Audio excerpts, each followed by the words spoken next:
নমস্কার বন্ধুরা, নিকশ ছায়া 2 নিয়ে চলে এলাম। না একদম অন্ধকার করে নি, নিকশ ছায়া এখানে নেই, আলো আছে, নাহলে আমাকে আপনারা দেখতে পাবেন না বা আমি আপনাদের ফিডব্যাক পাবো না। নিকশ ছায়া 1-এর থেকে নিকশ ছায়া 2 যেটা করেছে, এখানে যেহেতু ডিরেক্টর আলাদা, পরমব্রত নয়, সেই জন্য এখানে কিন্তু অনেকটাই ভালো হয়েছে। ভালো হয়েছে ইন দ্য সেন্স, দেখুন গল্প অরিজিনাল যে গল্পটা রয়েছে সেই রকম কিন্তু সিনেমাটি নয়। এখানে নিজের মতো করে ওটিটি সিরিজের জন্য যেরকম দরকার সেরকম এরা বানিয়েছে। সাসপেন্স রয়েছে এবং সবাই জানে একটা তন্ত্রমন্ত্রের ব্যাপার আছে, প্যারানর্মাল কিছু জিনিসপত্র আসছে এবং একটা কিছু বিষয় যেখানে দেখা যাচ্ছে যে ঘেনুর বিয়ে দেবে, দিয়ে অমর হবে, এই সেম জিনিস ফার্স্ট পার্টের মতন এখানেও ফিরিয়ে নিয়ে আসছে এবং সুন্দরভাবে পরিচালনা করা হয়েছে। যেটা বলার বিষয়, এখানের অভিনয়ের জায়গা কিন্তু আরেকটু ভালো হতে পারতো, কিন্তু যেটুকু হয়েছে তা খারাপ বলা যায় না।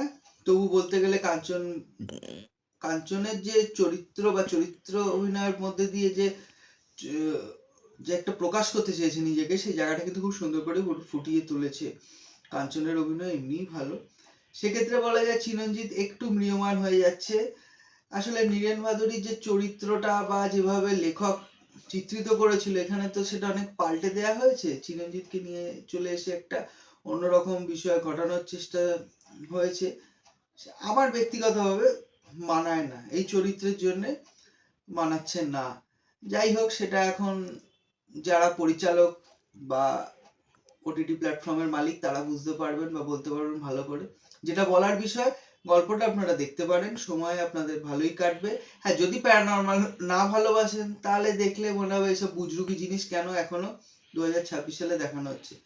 কিন্তু মানুষ বিশ্বাস করে এবং তর্কে বহুদূর, সেই হিসাবে কিন্তু আপনারা এই ওটিটিটা দেখতে পারেন, খারাপ লাগবে না। এখানে অভিনয় সবারই মোটামুটি ভালোই লাগবে, কারোর খারাপ লাগবে না। তবে ওই ঘেনুকে একটু অতিরঞ্জিত করা হয়েছে, ডলপুতুলের মতো হয়ে যাচ্ছে, ওকে দিয়ে এসে মারপিট করাচ্ছে, মানে একটা একটা ভূত, সে ওই রকম করে দাঙ্গাবাজদের মতো মারপিট করছে, একটু বোকা বোকা লাগছে কিছু কিছু জায়গায়।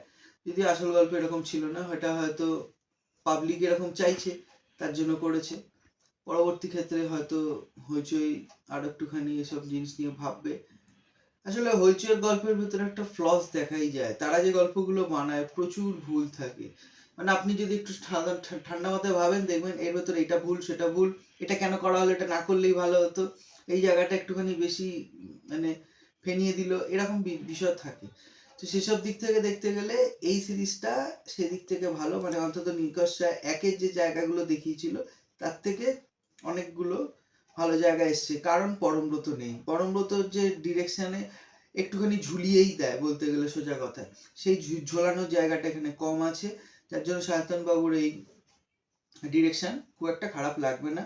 রূপকথা বলুন বা আপনি প্যারানর্মাল বলুন বা তন্ত্রমন্ত্রের ভেতর দিয়ে যে একটা আলাদা কিছু বোঝানোর চেষ্টা হয়েছে, পাখি হয়ে যাচ্ছে আত্মাগুলো, সেই পাখি উড়ে বেরিয়ে যাচ্ছে জালের মধ্যে দিয়ে, আবার কখনো ওষুধের বিষয় চলে আসছে, সেখানে আমাদের মডার্ন মেডিসিনের ব্যাপার চলে আসছে, সেখানে কিছু কিছু জিনিস দেখাচ্ছে। হ্যাঁ, এখানে আপনি বলতে পারেন তর্ক বিতর্ক প্রচুর রয়েছে, এভাবে অনেক কিছু করা যেতে নাও পারতো বা করা উচিতও নয়। এইভাবে সমাজের কি ভালো হলো কি মন্দ হলো সেটা আপনারা বলবেন।